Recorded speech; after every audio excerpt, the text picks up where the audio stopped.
So we all have our own unique worldview. I'm curious to know how you both came upon yours. I would say mine underwent a tremendous shift. Up until my coma, I'd been pretty much living as a believer in scientific reductionism. Uh, the physical world is all that exists, therefore, the brain must somehow create consciousness de novo out of physical matter alone. And my coma journey showed me very clearly that a lot of that thinking was completely false and erroneous. And I came to realize, especially in the first few years after my coma experience and through explorations of consciousness and meditation, that a far more realistic worldview than that of materialism, that of brain creates consciousness, only the physical exists, is one of idealism, which is that we live in a mental universe and that we have tremendous influence of knowledge we can gain and of physical influence we can manifest kind of the dreams of our reality.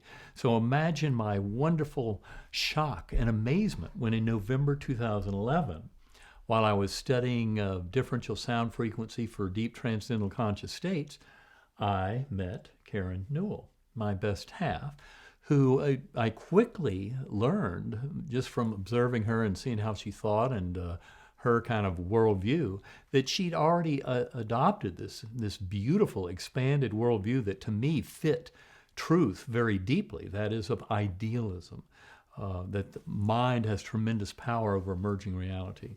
So Karen was the one who introduced me to every bit of that in a profound way. So when I first met Eben, I knew he had had a profound spiritual experience during a coma, a near-death experience.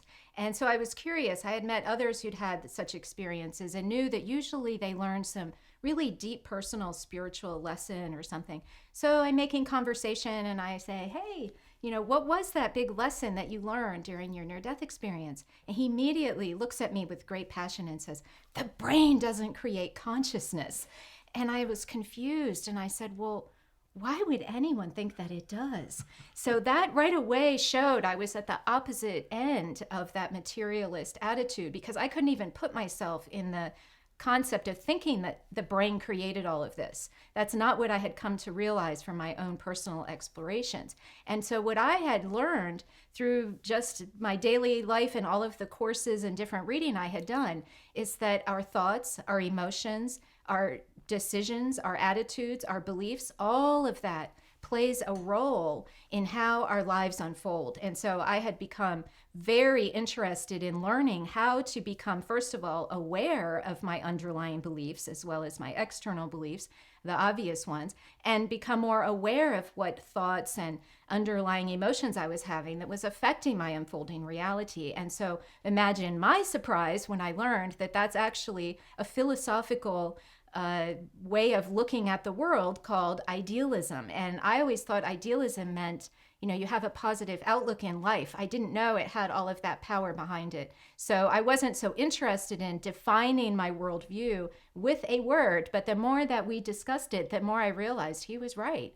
And putting it succinctly, you had words or term for something, and then she embodied that once you met her. Well, I would say, yeah, she'd been living it. There I was just entertaining, oh my God, is this really the way the universe works? Is this kind of the philosophical position that is closest to truth? And I realized Karen had been living that her whole life and demonstrating the fundamental nature of it and how she could express her free will in a very profound form that to me made a lot of sense. But yeah, she fully supported and in the 8 years since then, since we've met, I've come to realize more and more that that's exactly where all this is headed. So Karen's been on the right mark all along. Yeah, because one thing that's really important is to realize is that when I was in college, I took a psychology class. And in the psychology class, they teach you about internal and external locus of control. So an external locus of control person, we all fall somewhere along the spectrum, believes that things just happen for a reason and, there's nothing they can do about it. It's fate or destiny, and whatever fashion that is for someone, negative or positive.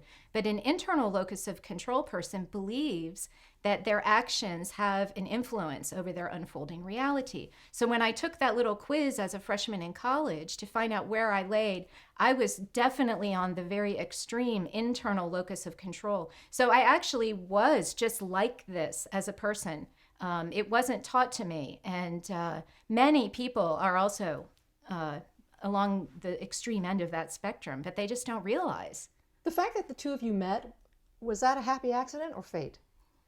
I would say our souls in some way have been involved in this journey for a long time, long before we came into these bodies in this physical world. I believe we've had a multi-lifetime experience together to help kind of come to some deeper understanding and do that with the world. If you believe that you have an influence over your life, and if you believe that your soul is eternal, which we do, our souls come back to the earth again and again to have different experiences. If you believe that, then you must believe that you played some role in having ourselves get together. So happy accident would not be the word, and fate implies that someone else made this decision.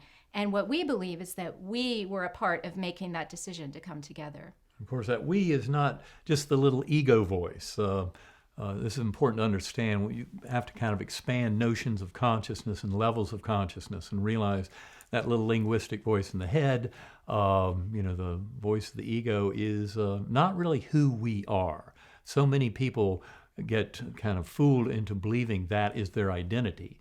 And yet the real mystery of consciousness entails that we develop a relationship with this kind of neutral observer that is the part of us that is expanded at the time, say, of death of the physical brain and body, not restricted and diminished. And that's really all we're trying to do, is develop a better relationship, a more wholesome and complete relationship with that higher aspect of self. Assuming that both of you believe in an unseen spiritual world, how do you know it? How do you know it exists?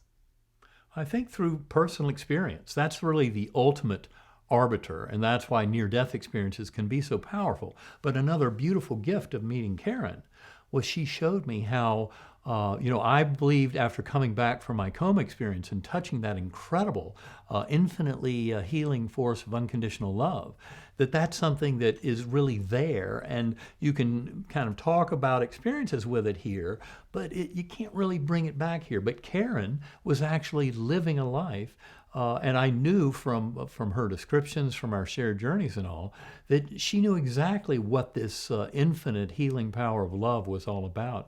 And yet she had no memory in her lifetime of having had a near-death experience. How about you, Karen? Because you didn't have an NDE, but I learned, again, through personal experience, and these weren't unbidden experiences that came to me. They were ones that I cultivated. So through taking courses like, for example, animal communication, I was able to get messages from animals that owners were able to verify that, to me, proved I was having some kind of telepathic connection with this animal.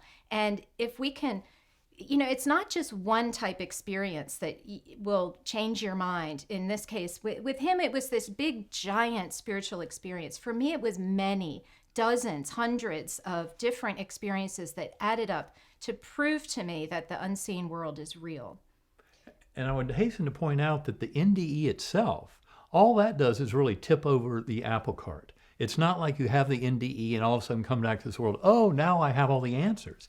Usually what you're really left with is a bunch of much better questions, but not necessarily answers. So it's really a work in progress. So my worldview has been in a process of shifting, and it was started with a catalyst of the near-death experience itself, but it's a process. I'm 10 years into it now, and I feel like I'm still pretty much at the beginning. This is a many lifetime journey of discovery and kind of unfolding of understanding. Not too long ago, I lost my brother. And in that week before he passed away, one of the things he did that really became a touchstone for us is that he held up his finger. He really was losing energy, cognizance, all of these things. He held up his finger and he pointed it at a painting on the wall. even discerning that was hard. But when he did this, he said, I see Dad, who had already passed away as well. Mm-hmm. So some people might dissect this as a trick of the brain, strictly a scientific matter. Some people might dissect it as he was connecting, he was getting ready to go be joined with Dad. Mm-hmm. I'm curious to know how either of you might put an event like that. Well, we have a friend who actually studies shared death experience, William Peters in Santa Barbara. And what he's learned is people like you and me who are completely healthy can actually go along on these spiritual journeys that people are having while they're in the process of leading towards their death. And so when a completely healthy person can join with that person who's dying and see Dad and see other beings and witness partial life reviews and be a part of it, not die, not have anything bad going on with their brain, and then they come back and report it, that to me is pretty powerful evidence. And so you can probably expand on that a little more. Yeah, I would say, in addition, I just had the experience of having my own mother pass over back a few weeks ago in early April.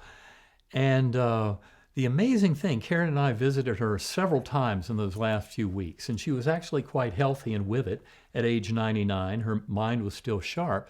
And I remember maybe the second to the last visit, she was pointing out how she said, some men came in and moved all this. She pointed to some paintings in her apartment that had been there for 20 years, and these aren't mine, and that's not my furniture. And of course, normally when you hear that, you think, they're hallucinating, they're really kind of losing it. But in fact, what I believe was happening, and I base this judgment on hundreds of other discussions with people in similar settings, and from information people have provided to us, is no, she was actually walking with one foot in both worlds. And then it turns out that her last 4 days on Earth, she had an upper respiratory infection that really, for the most part of the day, she would be out of it, unresponsive, kind of very sick. But then on the second to the last night on Earth, she got up at 2:30 in the morning, got her nurse there, and said, my mother is here in the room. My mother is here. I got to call my children. And the nurse, noted it was 2:30 in the morning, and ended up not letting her call all the children that day. And of course, by the next day, she was unresponsive again. But the reality, from my point of view, is yes, her mother was absolutely there.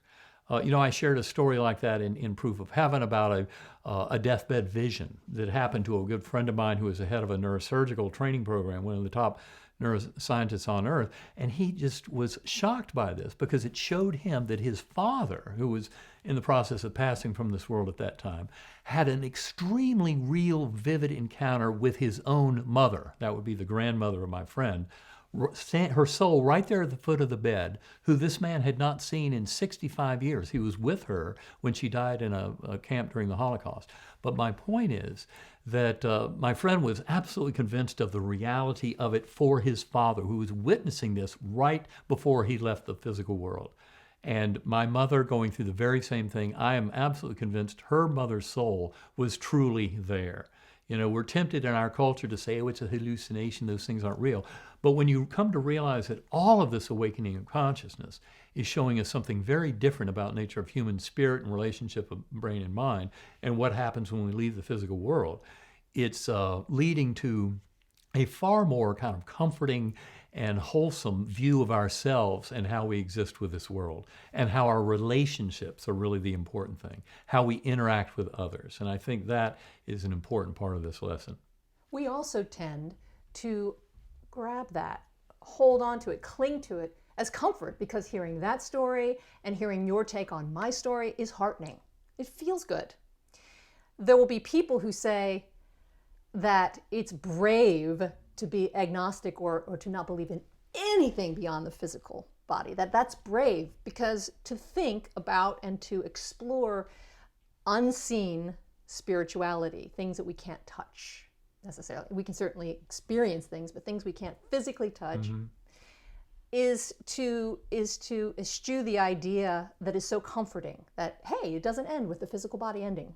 So I've always felt like agnostics and others who do not subscribe to that are probably the bravest Perhaps you were as strictly a scientist before your NDE. Well, I think it's really just to have the courage to try and come up to truth. You know, we all, I believe, would like to better define our understanding of the nature of the universe and our relationship to it.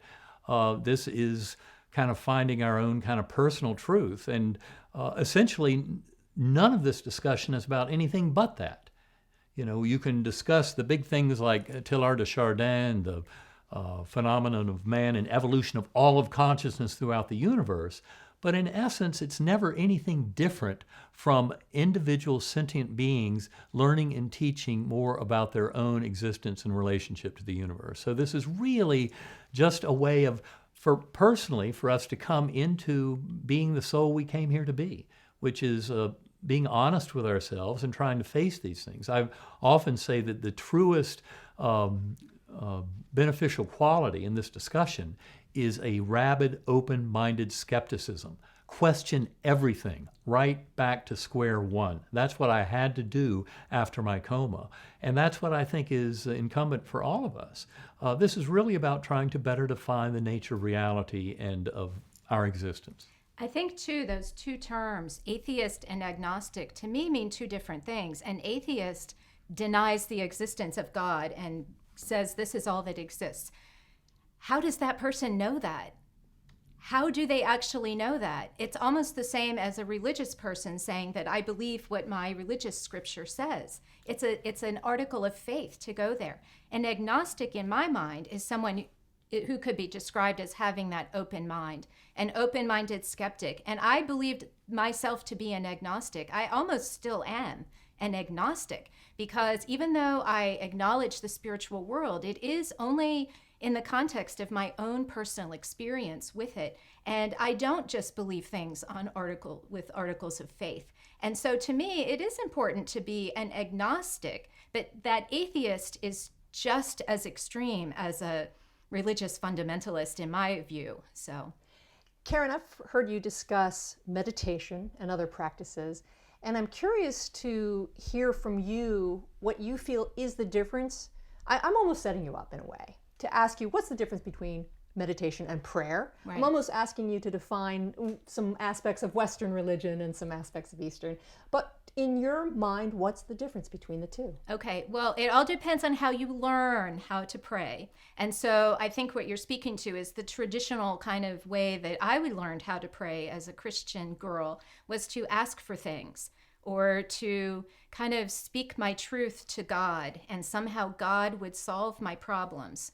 And so meditation is more a feeling of going within, of finding out what that space is inside and learning how to manage that inner world. So praying is just an act of talking and sharing, and whereas meditation is a real true experience. Now, prayer can be defined in different ways. The Father Thomas Keating, he defined something called centering prayer, which in the Christian religion, I think you can speak better to that, because he had his own way of describing prayer in a different way after his near-death experience. Yeah, I'd say, in fact, the way prayer worked for me is a very good example of a lot of the lessons that I learned here. Because before, just as Karen pointed out, I would say my prayers were more kind of supplicative. You know, asking for things, you know, please God, let this happen, or let my cousin get over his flu, or what have you.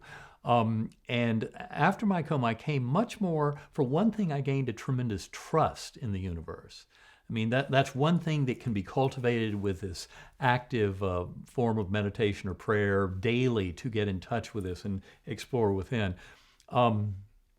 And so I found that was a very different thing, because the prayer now, after my coma, shifted to where it was much more one of kind of thy will be done, but with a tremendous trust that my highest and best interest for me, you know, personally, was going to end up being the highest and best thing for the universe at large. That there's always a win-win situation where we can all kind of manifest the love and the caring and the kindness and the compassion for each other so that we all come to a higher level over it all.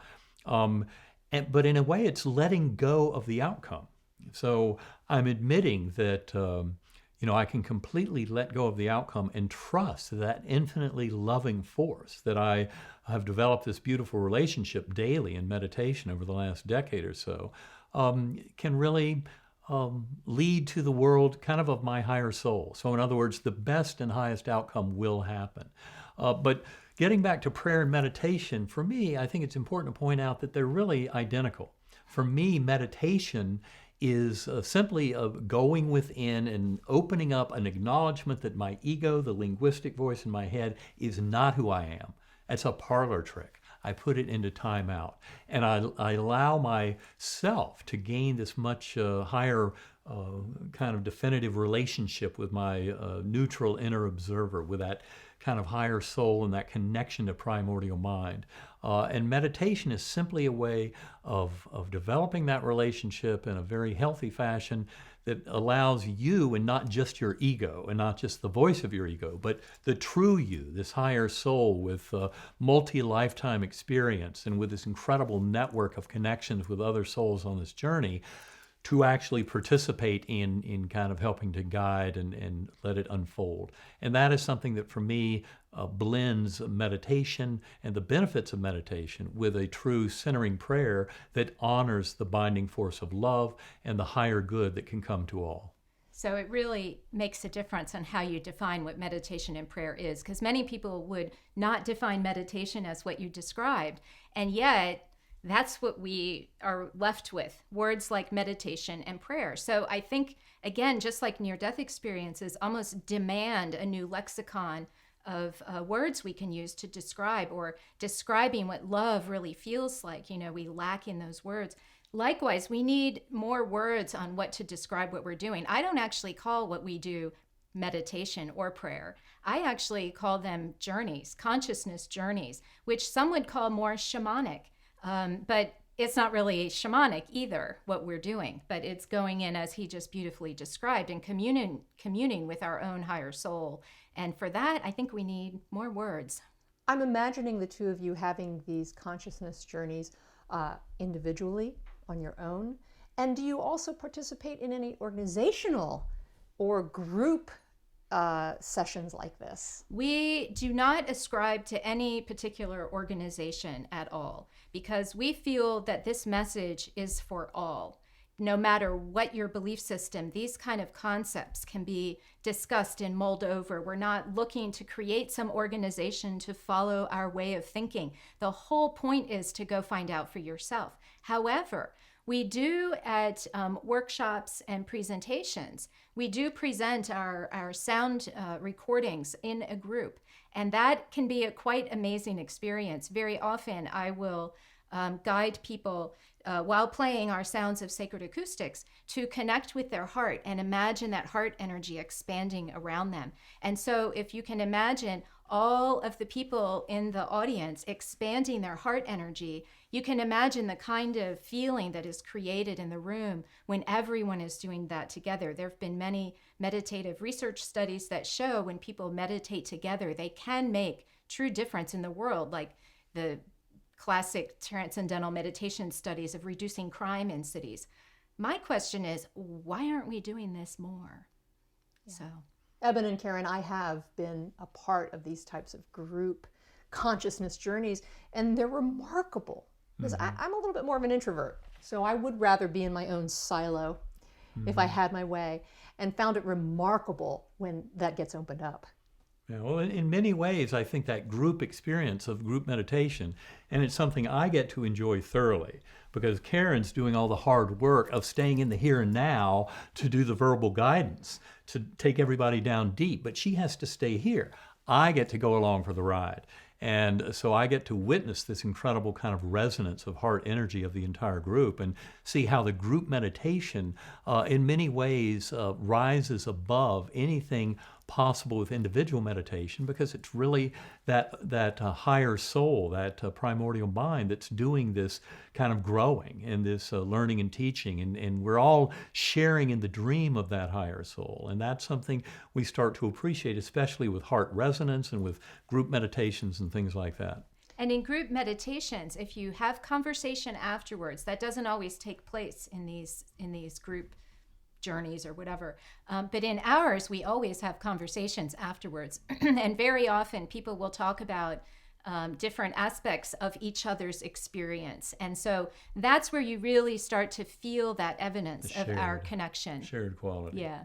This goes to something that you said, Karen, but do you think that Westerners are starting to pick up on Eastern practices like this, or is it not enough? Well, in my observation, yoga has become a huge sort of industry in America, and yet it is viewed as a physical exercise, a way to stay physically fit. And what I've learned is that there are so many types of yoga, and pretty much all of the rest of them have to do with exercising the mind. And so I don't believe the Western world has yet, at least in a mainstream way, really grasped what the East has to offer us in terms of that ability to go within and manage our minds. And so, yes, some of it is making its way to us, and I'm hopeful more and more people are writing to us and becoming aware of this type of thing. What we'd really like to see is some way to really inject it into the mainstream in some fashion, in a secular fashion. And I believe that the heart math research will get us there, because it's very secular and there is no religious dogma associated with it. It's based on science. And I think our Western mind really craves that science to hold something up. And I believe that that might really be the perfect blend. And so the more this can get out there, HeartMath has been around for decades, and yet we're still not really infusing it into our society.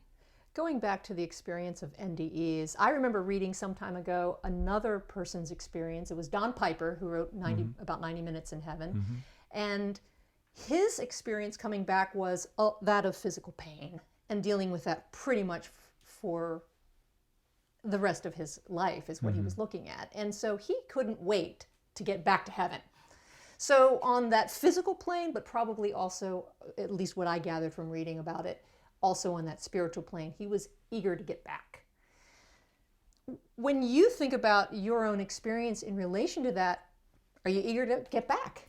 Well, it's important to point out something that was made very clear to me in my journey and has become even more clear since then, is the role of reincarnation. It's an extreme mistake to just think, well, that's a question of faith and belief and nothing more, because there's actually a tremendous amount of scientific evidence for reincarnation. The reason this is so important is because the way I see it now, we're all involved in a multi-reincarnation kind of picture where the kind of soul growth we're talking about doing in a lifetime cannot occur in one physical lifetime. It must occur over multiple lifetimes. And so, I can sit here and talk about how beautiful that realm is and how perfect it is, but I also know that my soul in that realm is chomping at the bit to get back down into this realm, even knowing perfectly well that in this realm, it's going to be partially dumbed down to all the knowledge that it has in that other realm. But that's to give us skin in the game. This is where we get the growth done. The growth doesn't occur in those spiritual realms. So for our souls to progress, and I believe that's what all of this universe is about, the whole existence of this universe is to support that journey of sentient beings coming to this richer understanding of their relationship with the universe and basically the nature of the universe at large. But that is something that entails a very kind of rich engagement with this too, not just those spiritual realms that are so attractive as kind of an intermission between lives. So what do you think your contribution will be toward making the world a better place? Well, part of my contribution is this idea that we're all fundamentally made of love.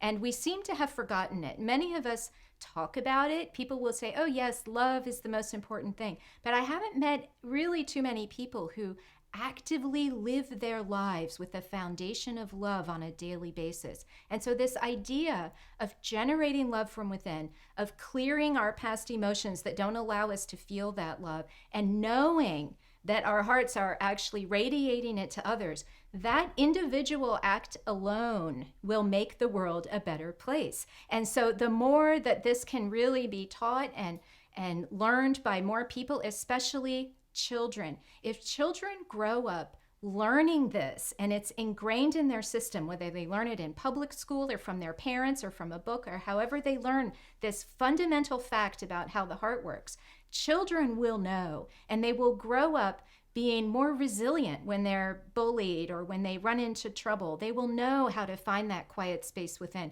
One thing that we note is our rising suicide rate.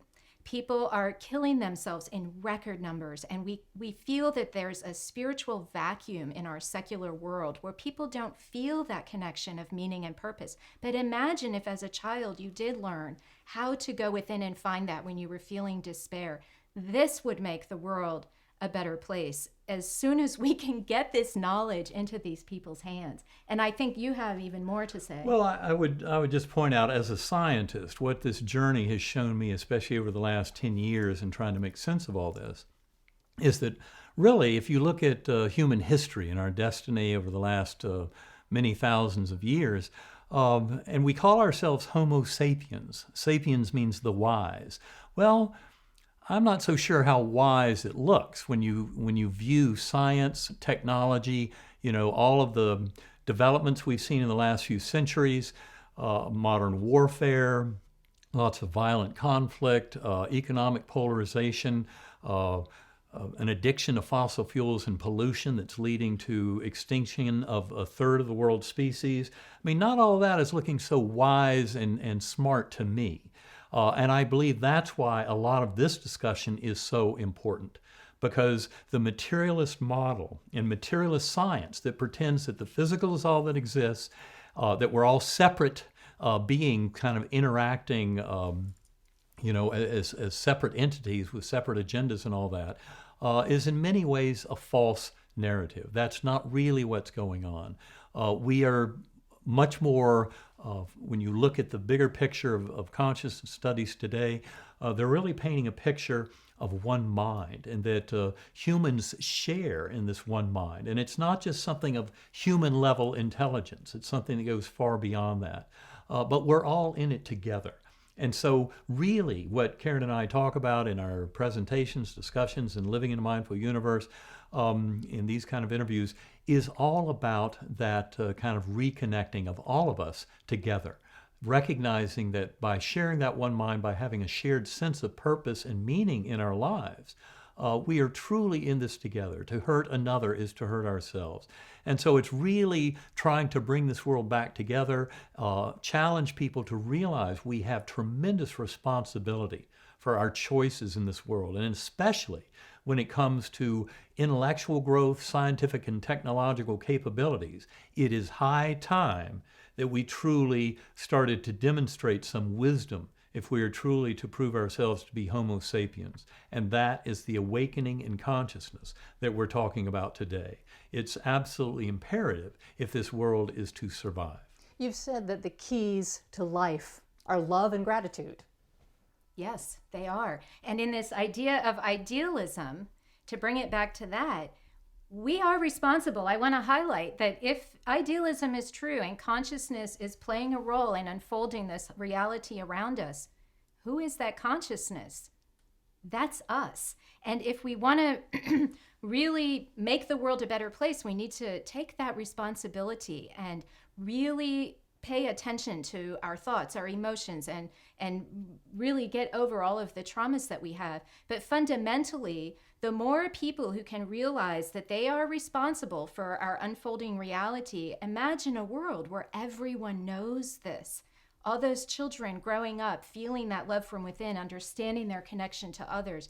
Imagine a world where all those children grow up to be parents and doctors and nurses and bus drivers and government employees and politicians. Our president could be someone who grew up feeling this love and connection and responsibility for making the world a better place.